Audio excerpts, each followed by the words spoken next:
अस्सलामुअलैकुम my YouTube family. आज का जो टॉपिक है वो है फ़िश ऑयल के हवाले से कि ड्यूरिंग प्रेगनेंसी जो है वो फ़िश ऑयल ले सकते हैं या नहीं। गुज़िश्ता वीडियो में जो है वो मैंने आपको बताया था फ़िश ऑयल के पूरे बेनिफिट्स के हवाले से, तो उसमें क्वेश्चंस थे कि आप इसे ड्यूरिंग प्रेगनेंसी ले सकते हैं या नहीं और इसे किस तरह से लेना है। तो आज की जो वीडियो है वो इस हवाले से है। दो तरीके के जो है वो फ़िश ऑयल होते हैं। एक जो होता है वो फ़िश ऑयल होता है जिसे हम जो है वो फ़िश के टिश्यू से हासिल करते हैं। दूसरा जो होता है वो कॉड लिवर ऑयल, जिसे जो है वो हम लिवर से हासिल करते हैं। तो ड्यूरिंग प्रेगनेंसी जो है वो आपने फ़िश ऑयल का इस्तेमाल लाजमी रखना है, लेकिन कॉड लिवर ऑयल का इस्तेमाल नहीं करना है क्योंकि ये आपके हार्मोन को बैलेंस करता है।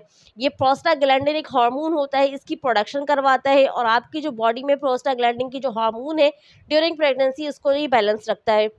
आपके बच्चे के हेल्थ को नरिश करता है, इस आपके उसके डेवलपमेंट में हेल्प करता है। अगर इसको जो है ना दूसरे सप्लीमेंट्स के साथ कंबाइन करके अगर लिया जाएगा तो इससे ये होगा कि बच्चे जो है ना बर्थ डिफेक्ट से भी महफूज रहेंगे। इसके अलावा जो है ना मदर को जो है वो आफ्टर डिलीवरी भी लाजमी फ़िश लिवर ऑयल दें। ये जो है ना ब्रेस्ट मिल्क को बढ़ाता है, ब्रेस्ट मिल्क की प्रोडक्शन को बढ़ाता है, तो इसको लाजमी जो है वो आफ्टर डिलीवरी इस्तेमाल करें।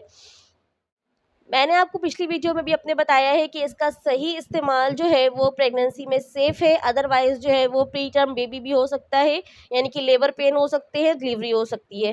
तो ये इसका सही इस्तेमाल जो है, सही मिकदार जो है वो अपनी गायनी से मशवरा के साथ इस्तेमाल करना है आपने। ये ब्लड प्रेशर को रेगुलेट करता है, इसके अलावा जो है ना ये खून के जमने में हेल्प करता है, ये एलर्जी से महफूज रखता है, ये दिल के मसाइल के लिए बहुत ज़बरदस्त है। फ़िश लिवर ऑयल आँखों की बीनाई के लिए भी बहुत मुफ़ीद है और शुगर पेशेंट वाले भी इसका लाज़मी इस्तेमाल करें क्योंकि ये शुगर को भी कम करता है।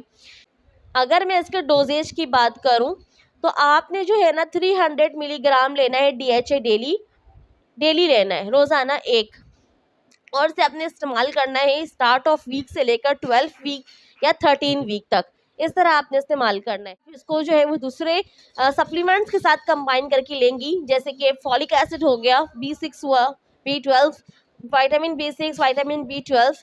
तो इसके साथ अगर आप लेंगी तो इसको आपको मज़ीद फ़वाइद इसके हासिल होंगे। कोशिश करें कोई भी सप्लीमेंट्स अगर आप इस्तेमाल कर रही हैं तो वो आप मॉर्निंग टाइम में करें, यानी कि नाश्ते के बाद, क्योंकि सुबह के टाइम जो है वो मेटाबॉलिज्म हाई रहता है, तो ये बेस्ट टाइम होता है किसी भी सप्लीमेंट्स लेने का। मेरी आज की वीडियो ओमेगा 3 फैटी एसिड के हवाले से कि ड्यूरिंग प्रेगनेंसी जो है उसे किस तरह से लेना है। बाकी कोई भी मेडिसिन इस्तेमाल करने से पहले जो है ना अपनी गायनी से लाजमी मशवरा कीजिए और उसके साथ इस्तेमाल कीजिए। अपना ख्याल रखिएगा। अल्लाह हाफिज़।